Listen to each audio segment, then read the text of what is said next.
বিসমিল্লাহির রহমানির রহিম।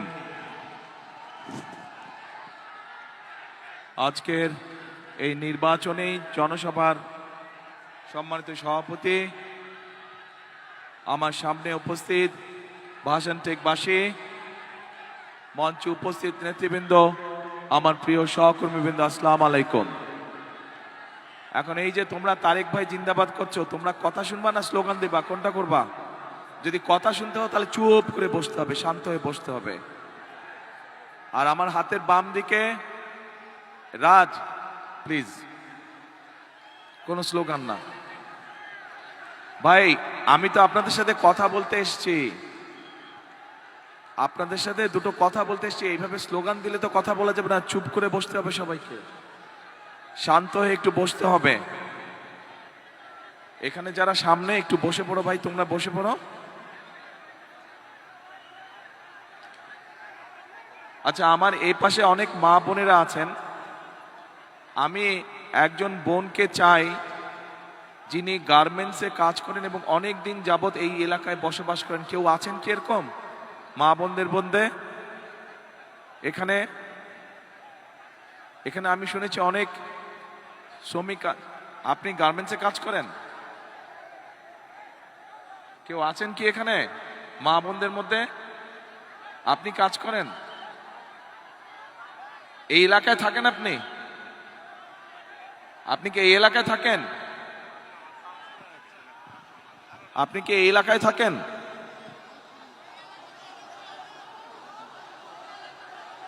মা বোনদের মধ্যে, মা বোনদের মধ্যে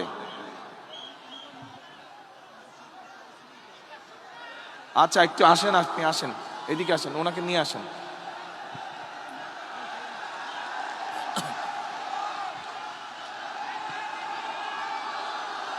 আচ্ছা দাঁড়ান, 1 মিনিট, কথা শুনতে হবে, কথা শুনতে হবে।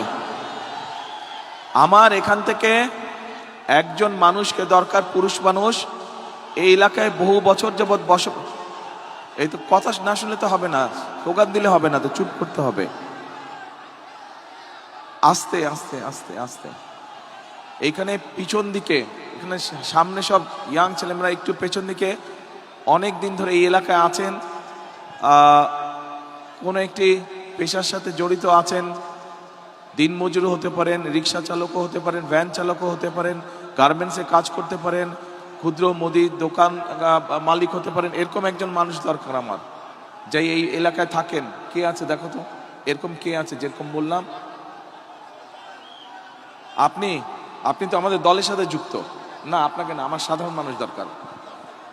সাধারণ মানুষের মধ্যে থেকে দল করেন এরকম মানুষ কি না? ও তো দল করে, তো আমি দল করা মানুষ চাচ্ছি না, সাধারণ মানুষ চাচ্ছি, নিরপেক্ষ মানুষ চাচ্ছি। ও পেছন দিকে দেখো,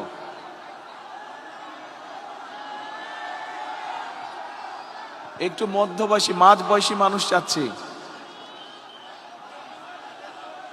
আপনি এই যে 2 হাত নাড়ছেন, সাদা ফোন হাতে, আপনি কি করেন? আসেন দেখি, এদিকে আসেন।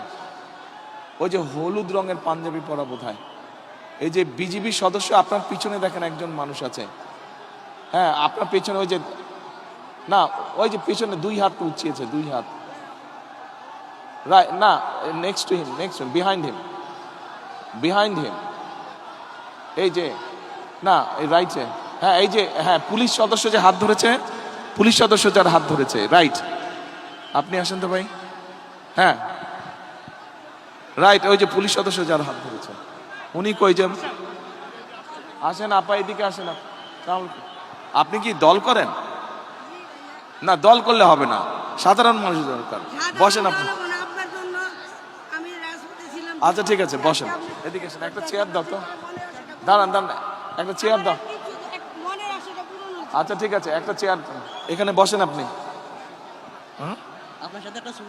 আরে বাবা, পাগল হচ্ছে? না না, এখন না, পরে পরে পরে পরে পরে পরে, এখন ছবি না। আচ্ছা বোন, এখানে বসেন, এই চেয়ারটাতে বসেন। আচ্ছা, ওই মানুষটা কোথায়? আরেকজনকে ডাকলাম যে, আরে আসলো না, ওখানে আটকে আছে কেন? এ নাই, তুমি গেলা তো।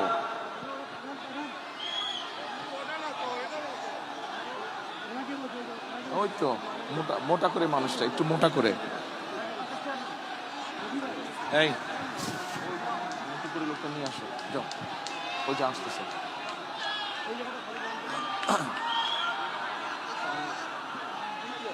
আচ্ছা, এখন আমার একজন ছাত্র দরকার, ঢাকা বিশ্ববিদ্যালয় বা কোনো জায়গায় পড়ে ছাত্র দরকার, কিন্তু অনেক দিন এই এলাকায় থাকে। একজন ছাত্র দরকার, কে আছে? রানিং স্টুডেন্ট হতে হবে, রানিং স্টুডেন্ট। হাত তুলতে হবে, হাত তুলে আমি একজনকে পিক করে নিচ্ছি। রানিং স্টুডেন্ট, ঢাকা বিশ্ববিদ্যালয় বা ঢাকা কলেজ বা কোথাও পড়ে,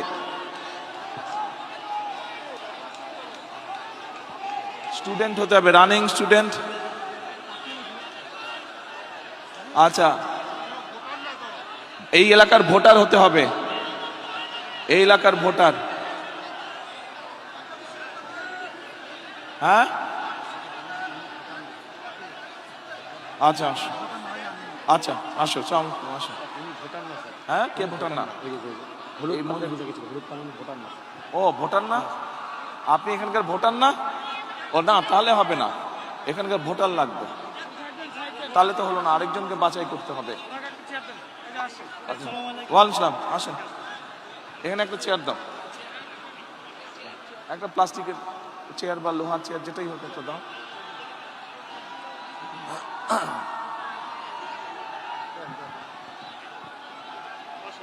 আচ্ছা বসো এখানে। আচ্ছা এই দাঁড়ান, নাম কি আপনার? এক মিনিট, এই দাঁড়ান না ভাই, কথা শুনতে বলতে দেন। মোহাম্মদ জুয়েল। বাড়ি কোথায়? বাড়ি বরিশাল। আর এখানে কই থাকেন? এখানে বেনারসি মাঠ। বেনারসি মাঠ কোন দিকে? এই যে ডাইন সাইডে। ডান সাইডে। জি, বেনারসি মাঠে। কি করেন? আমি ভ্যান চালাই, ভ্যান চালক। কতদিন থাকেন এখানে? এখানে প্রায় তো 30 বছর যাবত। এই লোক এই এলাকার মানুষ দেখেছেন কেউ কেউ? ঠিক আছে, ঠিক বলছে। আচ্ছা, আপনাদেরই তো একজন না, মানে আমাদেরই একজন। আমিও এলাকার ভোটার, আপনি এখানকার ভোটার? জি, ভোটার। আচ্ছা ঠিক আছে। আচ্ছা, এখন আপনি আমাকে এদিকে সামনে আসেন, আপনি আমাকে এখন বলেন, এই এলাকায় তো আমি প্রার্থী, বিএনপির প্রার্থী। জি জি।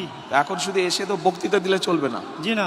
আমার কাছে কি আসে, কারণ আমি যদি ইনশাল্লাহ নির্বাচিত হই, ইনশাল্লাহ বিএনপি সরকার গঠন করলে আপনি এলাকার উন্নয়ন চান না, এলাকার মানুষ হিসাবে। ইনশাআল্লাহ আমাদের এখানে এখন তাহলে আমাকে বলেন কি সমস্যা, এই এলাকার কি করতে হবে, কি কি প্রয়োজন?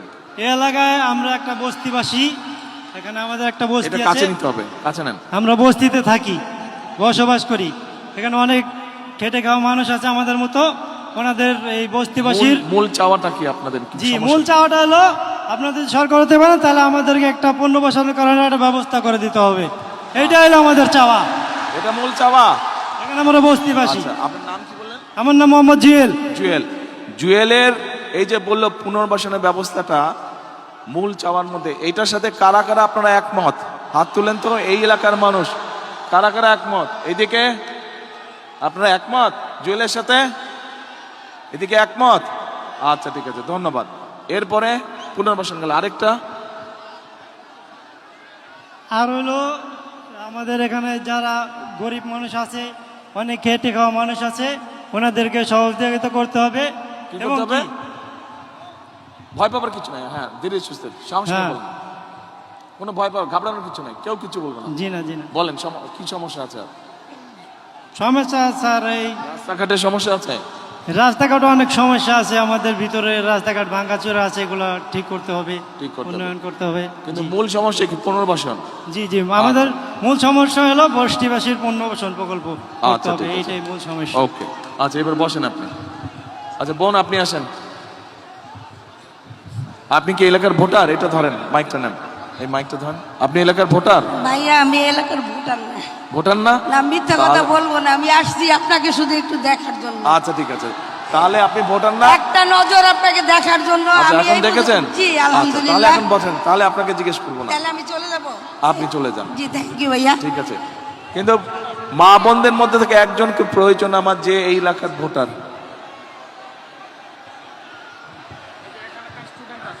স্টুডেন্ট? স্টুডেন্ট স্টুডেন্ট না? আচ্ছা ঠিক আছে, আসো। ওয়ালাইকুম সালাম। এটা নাও। তুমি স্টুডেন্ট? হ্যাঁ, আমি স্টুডেন্ট। কোথায় পড়ো? আমি ইউনিভার্সিটি অফ এশিয়া এটা কাছে নিতে হবে। হ্যাঁ, university of Asia Pacific student, English আচ্ছা, ডিপার্টমেন্টে। এটা কোথায়? এটা হচ্ছে ফার্ম গেট গ্রিন রোডের এখানে আচ্ছা। পান্থপথে। তুমি এখানে কোথায় থাকো? আমি এখানে পুরান কচু খেতে থাকি। পুরান কচু খেতে? জি। এটা তো ভাষানটেকের বাইরে পড়লো। ক্যান্টনমেন্টের অপোজিটে পুরান কচু ক্ষেত, মুসলিম তাহলে মডার্ন তুমি কি এরিয়াটা। ভাষানটেকের সমস্যা কি জানো? আমাদের এইদিকে তো স্লাম এরিয়া, মানে মানে বলতে বস্তি এরিয়াটা বেশি, তো সাধারণ মানুষের মানে আমাদের ক্যান্টনমেন্টের ভিতরের এরিয়াটা খুব সুন্দর, গুছানো পরিবেশ, সুন্দর পরিবেশ।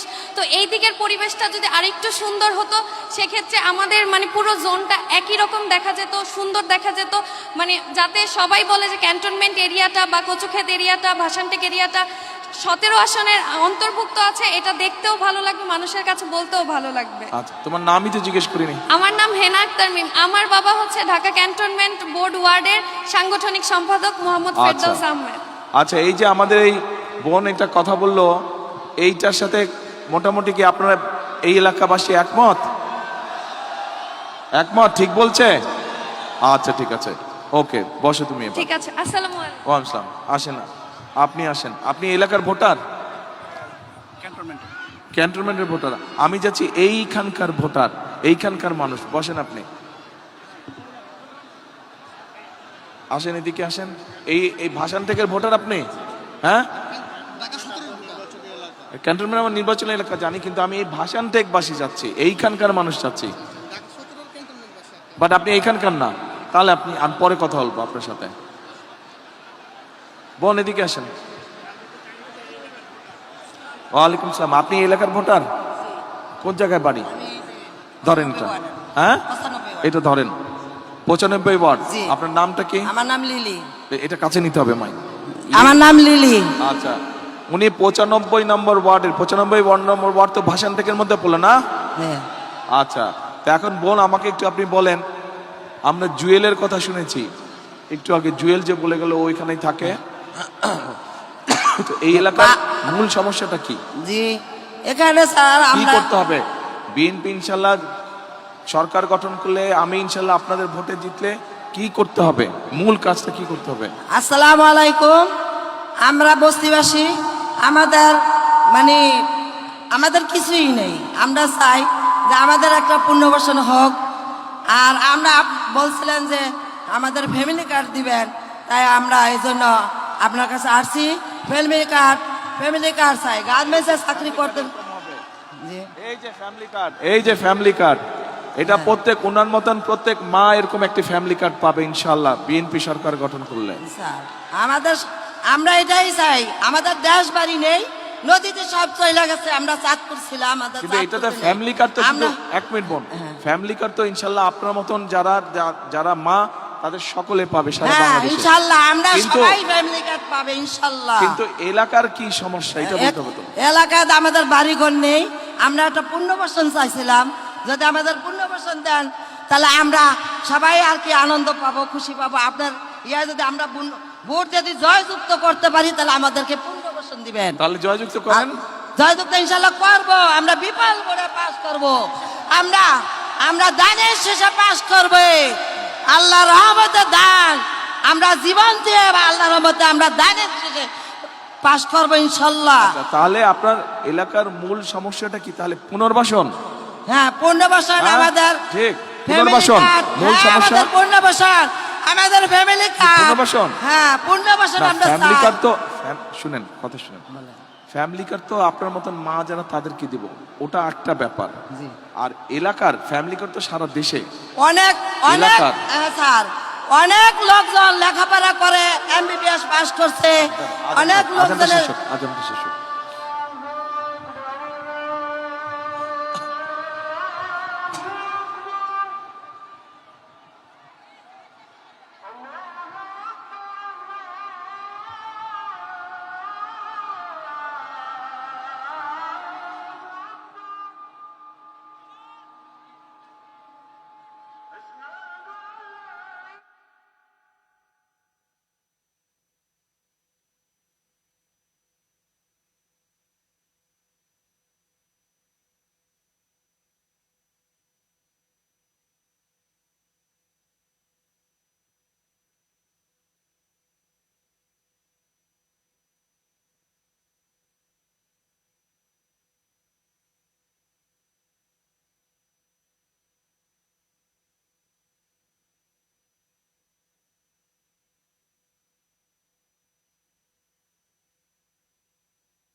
ঠিক আছে, এবার মা বলেন আর কি বিষয়। আসসালামু আলাইকুম।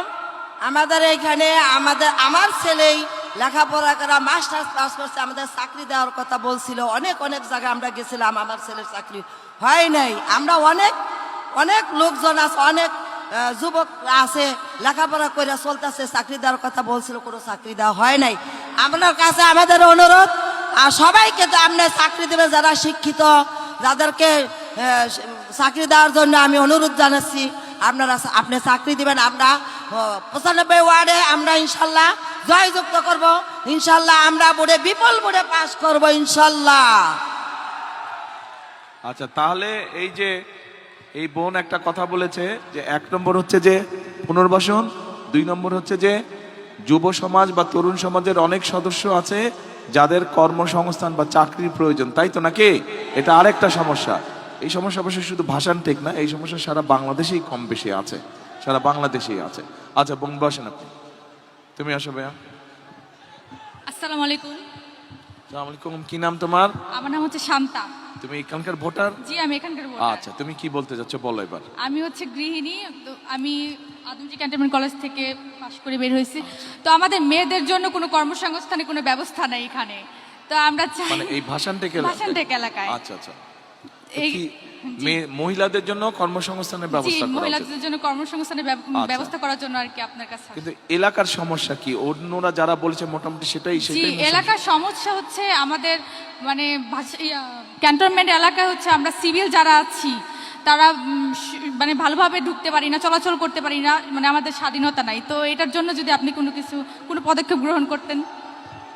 আচ্ছা ঠিক যারা আছে, সিভিল যারা আছে আমরা ভাষানটেক এলাকা, তারা ক্যান্টনমেন্টে ঢুকতে অনেক অসুবিধা হয়। আচ্ছা ঠিক আছে, সেটা একটা সিকিউরিটির ব্যাপার হয়তো আছে, সেটা জি, জি, ক্যান্টনমেন্ট জি, অথরিটি জি, যারা জি, আছে জি। তাদের সাথে কথা বলে দেখতে হবে জি। তারা কতটুকু এলাকা করে, সেটা জি। সেটা হচ্ছে অন্য একটা বিষয়। জি। কিন্তু আপনার মতে এলাকার সমস্যা কি কি? এক হচ্ছে মহিলাদের জি, কর্মসংস্থান, মহিলাদের আর কর্মসংস্থান। আর হচ্ছে আমরা যেমন গৃহিণী, তো আমাদের তো তেমন ইনকাম নেই, আমাদের হাজবেন্ডের তো তেমন ইনকাম নেই। তো আমাদের জন্য যদি কোনো একটা ব্যবস্থা করা হতো, যে কার্ড, ফ্যামিলি কার্ড দিচ্ছেন, যেমন রেশন কার্ডের একটা ব্যবস্থা করা হলে অনেক আচ্ছা, উন্নত হতো। আপনি কোথায় লেখাপড়া করেছেন বললেন? আদমজি ক্যান্টনমেন্ট কলেজ থেকে। আদমজি ক্যান্টনমেন্ট। আচ্ছা, তো ফ্যামিলি কার্ড যখন বলছেন আপনি, জি। এ ভাই কথা বললে কিন্তু শোনা যাবে না, আমাদের আলোচনাটা শুনতে হবে ভাই আপনাদেরকে। আচ্ছা, ফ্যামিলি কার্ডটা আমরা এতদিন কোনো সুবিধা পাইনি, ফ্যামিলি কার্ড, রেশন কার্ড, অনেক কার্ডই হয়েছিল এতদিন, সব সুবিধা থেকে বঞ্চিত ছিলাম ফ্যামিলি আমরা। কার্ড আগে কেউ দেয়া নিত? না, রেশন কার্ড দিয়েছিল। রেশন কার্ড তো অন্য জি, জিনিস, দিয়েছিল। হ্যাঁ। আচ্ছা, তো ফ্যামিলি কার্ড যখন বললেন, এই যে ফ্যামিলি কার্ডের এটা হচ্ছে স্যাম্পল, জি এটা তো এখন আমরা একটা স্যাম্পল বানিয়েছি, জি, ইনশাআল্লাহ জি, সরকার জি। গঠন করলে জি। এরকম সরকার থেকে দিবে। জি তো ফ্যামিলি কার্ডটাতে পেলে, ফ্যামিলি কার্ড পেলে জি। আপনার মতন একজন নারীর কি সুবিধা হবে বলে আপনি মনে করেন? ফ্যামিলি কার্ডটা পেলে আমাদের অনেক সুবিধাই হবে, যেমন এটার মধ্যে তো অনেক। আমরা এখানে কি দিব আগে বলে দেই, হ্যাঁ, জি, বলেন। মা বোনেরা আপনারা একটু খেয়াল করেন, ভাইরা আপনারাও শুনেন একটু সবাই। এই ফ্যামিলি কার্ডটা আমরা ইনশাআল্লাহ সরকার গঠন করলে বাংলাদেশে প্রায় 4 কোটি পরিবার আছে, গড়ে 5 জনের 6 জন সদস্য ধরে 4 কোটি পরিবার সারা দেশে আছে। এই পরিবারগুলোকে বিশেষ করে ভাষান থেকে যেই পরিবারগুলো থাকেন সাধারণত, সেরকম যত পরিবার আছে বাংলাদেশে আমরা চেষ্টা করব সবাইকে দিতে। এখন এই কার্ডের মাধ্যমে আমরা একজন নারীকে, যার সংসার আছে, স্বামী আছে, সন্তান আছে, এরকম একজন নারীকে আমরা মাসে 2 থেকে 2,500 টাকা দিব, অথবা সম পরিমাণের প্রয়োজনীয় যে খাদ্য সামগ্রী আছে সেগুলো দিব। জি। ঠিক আছে? তা আপনাকে যদি ধরেন, আপনাকে যদি এরকম একটা সুবিধা আপনি পান, তাহলে কি সুবিধাটা হবে আপনার? আপনি তো 2,500 টাকা আপনি মাসে পেলেন, জি, জি। অথবা 2,500 টাকার সম পরিমাণ মূল্যের আপনি জি। প্রয়োজনীয় খাদ্য যেটা এসেনশিয়াল ফুড আইটেম যেগুলো সেগুলো পেলেন, ফুড আইটেম আমরা। তাহলে আপনার কি সুবিধাটা হবে? আমার তো অনেক সুবিধাই হবে, যেমন সংসারের কাজে আর কি, এটা মানে অনেক টাকা আর কি সেভ হবে আমাদের, মাসিক একটা টাকা মাত্র আমাদের তো 2,500 টাকা, কি সেভ হবে? অনেক এই 2,500 টাকার মধ্যে আমরা চাল কিনতে পারবো, তেল কিনতে পারবো, ডাল কিনতে পারবো, অনেক কিছুই কিনতে পারবো। তাই আপনারা কি একমত? কি মা বোনেরা ওনার সাথে একমত আপনারা? আচ্ছা, কিন্তু একমত যদি হন তাহলে এক মিনিট যদি একমত হন, এবং আপনারা যারা পুরুষ ভাইরা আছেন, আপনারা যদি চান আপনার মা বা আপনার স্ত্রীর হাতে এরকম একটি ফ্যামিলি কার্ড পৌঁছক, বা আপনার বোন যে সংসার করছে তার হাতে ফ্যামিলি কার্ড পৌঁছাক, আমরা ফ্যামিলি কার্ড দেই, এইটা যদি চান তাহলে তো দুটো কাজ করতে হবে। এক, এখান থেকে বিএনপির প্রার্থীকে জয়যুক্ত করতে হবে। দুই, আপনাদের আত্মীয় স্বজন বন্ধু বান্ধবকে বলতে হবে সারা বাংলাদেশে ধানের শীষকে জয়যুক্ত করার জন্য। ইনশাআল্লাহ। তাহলেই তো একমাত্র ফ্যামিলি কার্ড দেওয়া সম্ভব হবে, তাই না? ঠিক আছে, আচ্ছা বসেন আপনি। এবার আপনি এখানেও বসতে পারেন অথবা আপনি চলেও যেখান থেকে এসেছেন ওখানে চলে যান। ধন্যবাদ। এখন প্রিয় ভাই বোনেরা, আমি এই যে কয়েকজন মানুষকে যে এখানে আসতে বললাম বা নিয়ে আসলাম, আমি আসার সময় কি বোন আপনি কিছু বলতে চাইছেন? আচ্ছা ঠিক আছে, আসেন। ইয়ে নিয়ে আসো তো ওনাকে, একজন ওনাকে নিয়ে আসো। দাঁড়াও, অনেকক্ষণ কি বলতে চাই, অনেকক্ষণ ধরে দেখছি আমি না উনি না তো, না তুমি না, ও আপনি যে ওই যে চশমা পরে আছেন, হ্যাঁ আপনি যে যে যে যে যে ওই যে চশমা নাড়ছে হাতে মোবাইল, আসেন এদিকে আসেন। আপনি কি বলতে চাচ্ছেন? অনেকক্ষণ ধরে বলতে চাচ্ছেন।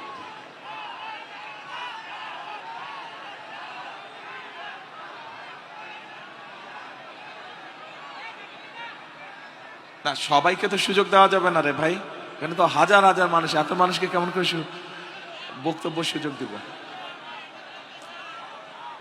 আর একটু পরে জামাত শুরু হয়ে যাবে, তো আমরা যদি বক্তব্য রাখি তাহলে মুসল্লিদের নামাজ পড়তে সমস্যা হবে। সেই জন্য ওই বোন আসলে ওনার কথা 1 মিনিটে শুনে আমি 10 মিনিটের বক্তব্য শেষ করব।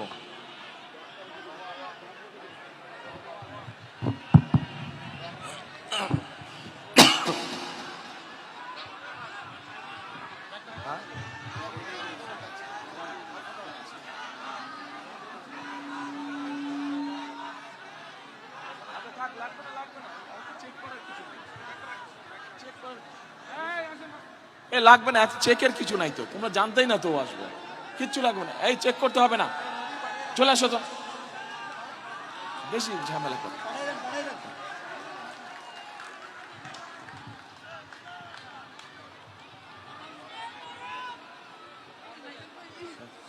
না না না না না, আপনি কি বলবেন? আপনি বলেন ওই যে মাইকটা নেন, হ্যাঁ বলেন, এই যে মাইকটা ধরেন। ভাইয়া আপনি অনেক, আপনাকে আমি ছোটকালে দেখছি, আচ্ছা আপনাদের যখন পেয়ারা গাছ ছিল কেয়ারফুল, আমি অনেক পেয়ারা চুরি করে খাইছি, আমাকে ক্ষমা করে দিবেন ভাইয়া। আচ্ছা ওটা কোনো আমি বিষয় যখন না। ছোট ছিলাম, আমি এই জায়গার স্থানীয়, মিরপুরে আমার বাড়ি, আচ্ছা। আমি ভোটার, আচ্ছা আমার এই জায়গার স্থানীয় ভাই। আচ্ছা। আমার ভাইয়াকেও চিনেন, পারভেজ পাটারি আমার ভাই, আপনার বন্ধু ছিল। এত বছর পরে হয়তো যোগাযোগ নাই ভাই, আমি দুঃখের সহিত আপনাকে বলতে চাই, আমরা অনেক অপেক্ষা করছি আপনাদের জন্য, কিন্তু আমি কখনো ফেজ হইনি, ভালোবাসছি। খালেদা জিয়া আমার আম্মার সাথে অনেক ভালো সম্পর্ক ছিল। তখন আমার আম্মার বাড়ি 178 নম্বর উত্তর ইব্রাহিমপুর। স্বৈরাচার সাচ্চু আমাদের বাসার 20 ফিট জায়গা দখল করে নিয়ে গেছে, অনেক জায়গা দখল করে নিয়ে গেছে সাচ্চু। আমি এখন বলবো, বুক ফুলাই বলবো, কারণ সাচ্চু আমাদের প্রতিবেশী, আওয়ামী লীগ ছিল, আমাদেরকে 17 বছর জ্বালায় মারছে, আমার ছোট ভাইকে জেলে নিছে, আমার মেজো ভাইকে জেলে নিছে। সবাইকে জিজ্ঞেস করে নাম বলছি, এই সাচ্চু অনেক কিছু করছে। আমাদের 20 ফিট জায়গা 178 নম্বরে অনেক জায়গা দখল করে নিয়ে গেছে। এখন আবদার ভাইয়া, যাদের যাদের জায়গা নির্যাতন হয়েছে তাদেরকে আপনি একটু সহযোগিতা করবেন, আর কোনো কিচ্ছু চাহিদা নাই আমার। আচ্ছা ঠিক আছে বোন, বসেন আপনি। আর ভাইয়া আমাদের সবাইকে আমরা যেন ভোট দিয়ে, হ্যাঁ। আমরা তো ভোট দিবই অবশ্যই, ধান ছাড়া তো আমরা কিছুই বুঝি না। আমরা ভোট দিব আমাদের এই 15-16 আসনের, 17 আসনের সবাইকে আমাদেরকে একটু সুবিধা করে দিবেন, কারণ আমরা জনগণ অনেক ভুক্তভোগী। তাহলে আপনি যখন এখানে থাকেন, এখানকার তাহলে মূল সমস্যা কি? অন্যরা যা বলছে সেটাই মূল সমস্যা, পুনর্বাসন? হ্যাঁ আচ্ছা ঠিক আছে, ঠিক আছে। আচ্ছা বোন, ওকে। আর শুনেন এ বোন, আপনি আপনার যেখানে থাকেন ওখানে তো অল্প একটু জায়গা আছে না?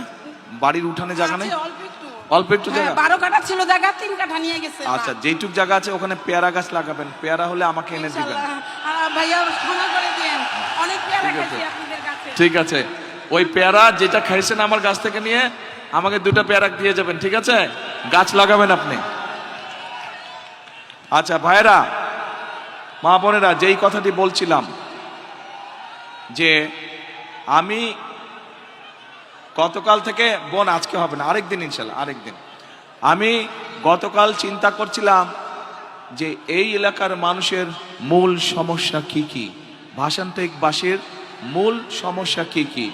আমি আমার মতন করে জেনেছি কিন্তু আজকে আমি আপনাদের কাছ থেকে সরাসরি জানতে চেয়েছি এবং আপনাদের মাঝে থেকেই কিছু মানুষকে আমি জিজ্ঞেস করেছি কি এলাকার সমস্যা। প্রিয় ভাই বোনেরা, আজকে এতটুকু আপনাদের সামনে আমি বলতে চাই যে আমি যেহেতু আপনাদের প্রার্থী, আপনারা বহু মানুষ এখানে আছেন। এই যে এক বোন বলে গেল ছোটবেলা থেকে উনি এখানে আছেন, আমিও এই এলাকায় ছোট থেকে বড় হয়েছি। এই এলাকায় যারা ছোট থেকে আমার মতন আপনারা বড় হয়েছেন, এই এলাকায় বহু মানুষ বসবাস করছেন গত 20, 25, 30, 40 বছর যাবৎ, গত 50 বছর যাবৎ। আমিও এলাকায় গত 50 বছর যাবৎ বড় হয়েছি, যদিও মধ্যেখানে অনেক দিন বাইরে থাকতে হয়েছে আমাকে। তারপরে আমি আপনাদেরই একজন। স্বাভাবিকভাবেই আজকে যখন আমি এই এলাকার প্রার্থী হয়েছি, আমি আপনাদেরকে এতটুকু বলতে পারি, ইনশাল্লাহ আপনাদের দোয়া আল্লাহ রহমতে আগামী নির্বাচনে আমি যে জয়ী হলে এবং ধানের শীষ সরকার গঠনে সক্ষম হলে, আজকে এই যে কয়জন মানুষ আপনাদের সকলের পক্ষ থেকে এখানে উপস্থিত হাজার হাজার এই এলাকাবাসীর পক্ষ থেকে যেই সমস্যার কথা বলে গেছে, পুনর্বাসন সহ অন্য যেই সমস্যাগুলো বলে গেছে, কিন্তু পুনর্বাসনটিকে মূল সমস্যা বলেছে, ইনশাল্লাহ আমরা সেই সমস্যার সমাধান করব এই এলাকার মানুষের জন্য। আপনাদের এলাকাবাসী হিসাবে, আপনাদের এলাকার সন্তান হিসেবে এইটুক ওয়াদা আপনাদের কাছে আমি করে গেলাম আজকে। এবার আসেন ভাই, এখানে এই মাত্র এক বোন বলে গেল যে তার সাথে কি হয়েছে বিগত দিনে। আমরা সেই অতীতে অত যেতে চাই না। আমরা দেখেছি গত 15-16 বছর কি হয়েছে দেশে। গত 2024-এর 5ই আগস্ট দেশে একটি পরিবর্তন হয়েছে। আমি মনে করি বাংলাদেশের মানুষ, শুধু আজ এই জনসভায় যে হাজার হাজার মানুষ আপনারা উপস্থিত আছেন, শুধু এই মানুষগুলোই নয়, সমগ্র বাংলাদেশের মানুষ একটি পরিবর্তন চায়, ভালো পরিবর্তন চায়। ঠিক বলেছে? জি, পরিবর্তন চায়। কি পরিবর্তন চায়?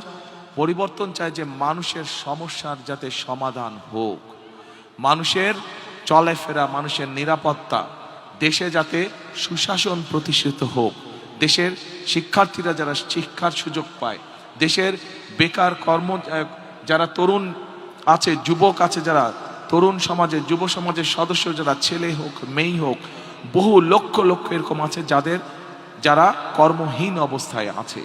এই যে যেই কয়েকজন মানুষ এখানে আপনাদের হয়ে আপনাদের পক্ষ থেকে কথা বলে গিয়েছে, এই মানুষগুলোর মাঝে থেকেও কথা বেরিয়ে এসছে যে কর্মসংস্থান দরকার, সেটি ছেলে হোক মেয়ে হোক সবার। আমরা সিদ্ধান্ত গ্রহণ করেছি, আমরা পরিকল্পনা গ্রহণ করেছি। আমাদের দেশের বহু মানুষ বিদেশে প্রতি বছর কর্মসংস্থানের জন্য যায়, কিন্তু এই মানুষগুলো দক্ষ শ্রমিক হিসেবে চায় না।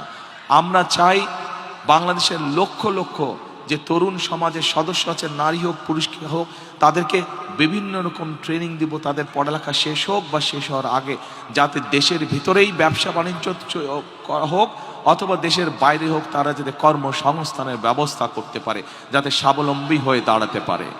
প্রিয় ভাই বোনেরা, এখানে ফ্যামিলি কার্ডের কথা বলে গিয়েছে এক বোন। ফ্যামিলি কার্ডের বিষয়ে আমি আর বিস্তারিত গেলাম না।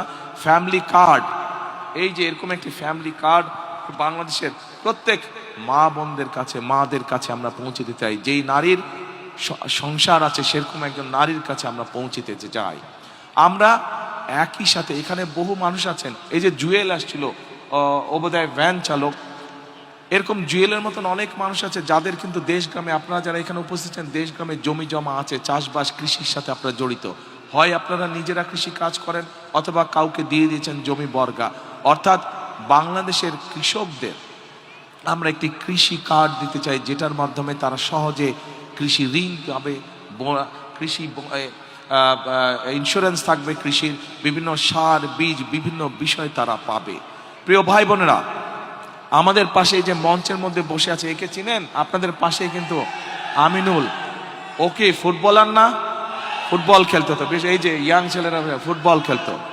এখন এই যে বললাম, আমাদের দেশের তরুণ যুবক আছে অনেকে, মেয়েরা আছে অনেকে, তরুণ সমাজের সদস্য আছে, সবাই তো আর কেউ ব্যারিস্টার, উকিল বা যেটাই হোক, ইঞ্জিনিয়ার, ডাক্তার, সবাই তো আর তা হবে না। এদের মধ্যে অনেকে আছে যারা খেলোয়াড় হতে চায়। আমরা দেশের ক্রীড়া ব্যবস্থাটাকে এমনভাবে ঢেলে সাজাতে চাই যাতে আমাদের দেশের ছেলেমেয়েরা প্রফেশনাল খেলোয়াড় হতে পারে, ছেলে হোক মেয়ে হোক, তারা যাতে প্রফেশনাল খেলোয়াড় হতে পারে, খেলা ক্রীড়া দিয়ে যাতে জীবিকা অর্জন করতে পারে, সেই প্রতিভাগুলোকে আমরা বের করে নিয়ে আসতে চাই। প্রিয় ভাই বোনেরা, আন্দোলন হয়েছে, সংগ্রাম হয়েছে, স্বৈরাচারের পতন হয়েছে। এখন আমাদেরকে দেশ গড়তে হবে, দেশ গঠন করতে হবে আমাদেরকে। দেশের প্রত্যেকটি সেক্টর বিগত 15-16 বছরের ধ্বংস হয়েছে। এই ধ্বংস হওয়ার ফলে আজকে দেশ অনেক পিছিয়ে গিয়েছে। আমাদেরকে এগুলোকে পুনর্নির্মাণ করতে হবে। যদি পুনর্নির্মাণ করতে হয় তাহলে অবশ্যই আমাদেরকে এই দেশে গণতন্ত্রকে প্রতিষ্ঠিত করতে হবে।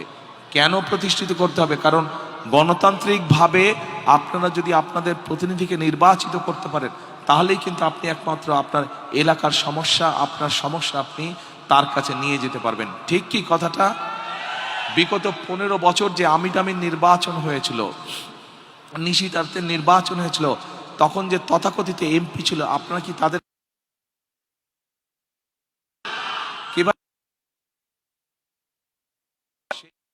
আচ্ছা আপনাদের এলাকার সমস্যা নিয়ে যেতে পেরেছেন কি ভাই? যেতে পেরেছিলেন এলাকার সমস্যা নিয়ে?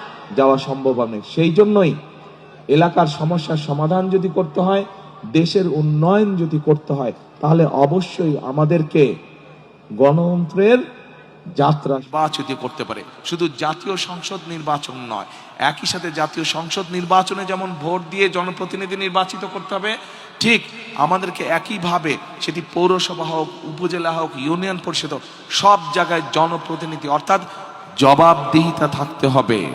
অর্থাৎ জনগণ কি চায়, যারা জনপ্রতিনিধি হবে তাদেরকে অবশ্যই জানতে হবে জনগণের সমস্যা কি। আজকে যেভাবে আমি আপনাদের কাছে সামনে এসে দাঁড়িয়েছি, আমি আপনাদেরকে আপনাদের সামনে থেকে, আপনাদের কাছে থেকে আমি আপনাদের সমস্যা যেভাবে জানতে চেয়েছি, আমি চাই, আমার ইচ্ছা, আমার প্রত্যাশা, বাংলাদেশের প্রত্যেকটি পর্যায়ের জনপ্রতিনিধি আগামী দিন যারা নির্বাচিত হবে তারা এইভাবে জনগণের কাছে গিয়ে জনগণকে সরাসরি জিজ্ঞেস করার মাধ্যমে তারা জনগণের সমস্যাকে চিহ্নিত করবে এবং এগুলা সমাধানের তার উদ্যোগ নেবে। প্রিয় ভাই বোনেরা, একটু পরেই জামাত শুরু হয়ে যাবে। আজকে যেই মূল যেই কথাটি, আজকে এই এলাকার মূল যেই সমস্যাটি, এ ব্যাপারে আপনাদেরকে আমি আগেই বলেছি। আমাদেরকে যদি এই এলাকার মূল সমস্যার সমাধান করতে হয়, একই সাথে আমাদের যদি এলাকার সারা দেশের সামগ্রিক যে সমস্যাগুলো আছে, মানুষের নিরাপত্তা, মানুষের কর্মসংস্থান, মানুষের শিক্ষা, মানুষের চিকিৎসা, এইগুলোকে যদি আমাদের অ্যাড্রেস করতে হয়, এই সমস্যাগুলোর পর্যায়ক্রমিক যদি আমাদের সমাধান করতে হয়, অবশ্যই আগামী দিনে বাংলাদেশের একটি গণতান্ত্রিক এবং মানুষের দ্বারা, সাধারণ মানুষের দ্বারা নির্বাচিত সরকার প্রয়োজন। মানুষের নির্বাচিত সরকারই মানুষের সমস্যার সমাধান করতে সক্ষম হবে। প্রিয় ভাই বোনেরা, আজকে আসুন, আজকের এই জনসভায়, এই যে হাজারো মানুষের জনসভায় আজকে আমরা একটি শপথ বাক্য পাঠ করি। সেই শপথ বাক্যটি হচ্ছে, করব কাজ, গড়ব দেশ, সবার আগে বাংলাদেশ, সবার আগে বাংলাদেশ। কাজে আসুন, আমরা অতীতে দেখেছি এই জনগণের পাশে কারা এসে দাঁড়িয়েছে। কাজেই আমরা যদি অতীতের সবগুলো কাজ বিবেচনা করি, আমরা দেখব একমাত্র ধানের শীষকে যতবার নির্বাচিত করেছে এই দেশের মানুষ, ততবারই এই দেশের উন্নয়ন হয়েছে, দেশের মানুষের ভাগ্যের একটু হলেও পরিবর্তন হয়েছে, ভালো পরিবর্তন হয়েছে। কাজে আসুন, আমি ধানের শীষের প্রার্থী হিসাবে আপনাদের কাছে আমি ধানের শীষের পক্ষে ভোট চেয়ে যাচ্ছি। একই সাথে আপনাদেরকে আমি অনুরোধ করছি, যেই পরিকল্পনার কথাগুলো আপনাদের সামনে আমি তুলে ধরলাম, সেই পরিকল্পনাগুলোকে যদি বাস্তবায়ন করতে হয় তাহলে সমগ্র বাংলাদেশে ধানের শীষকে জয়যুক্ত করতে হবে। এবং ভাষান টেকবাসীর আত্মীয় স্বজন, বন্ধু বান্ধব, পরিচিত জন সারা বাংলাদেশে ছড়িয়ে ছিটিয়ে আছে। আপনাদের যে সকল আত্মীয় স্বজন, বন্ধু বান্ধব সারা দেশে বিভিন্ন জায়গায় ছড়িয়ে ছিটিয়ে আছে, আজকে আপনাদের প্রার্থী হিসাবে আপনাদের কাছে আমার বিনীত অনুরোধ, তাদের সকলকে আপনারা অনুরোধ করবেন আগামী 12 তারিখে যেন তারা ধানের শীষকে নির্বাচিত করে তাদের স্ব এলাকায়, স্ব নির্বাচনী এলাকায়। কি ভাই বোনেরা, আপনাদের এলাকার সন্তান হিসেবে কি আমি এটা দাবি করতে পারি আপনাদের কাছে? ইনশাআল্লাহ। সকলে ভালো থাকবেন ইনশাল্লাহ, সকলে সুস্থ থাকবেন। আপনাদের সাথে ইনশাল্লাহ আবারও দেখা হবে। আল্লাহ হাফেজ। বাংলাদেশ জিন্দাবাদ, বাংলাদেশ জাতীয়তাবাদী জিন্দাবাদ। আল্লাহ হাফেজ, আসসালামু আলাইকুম।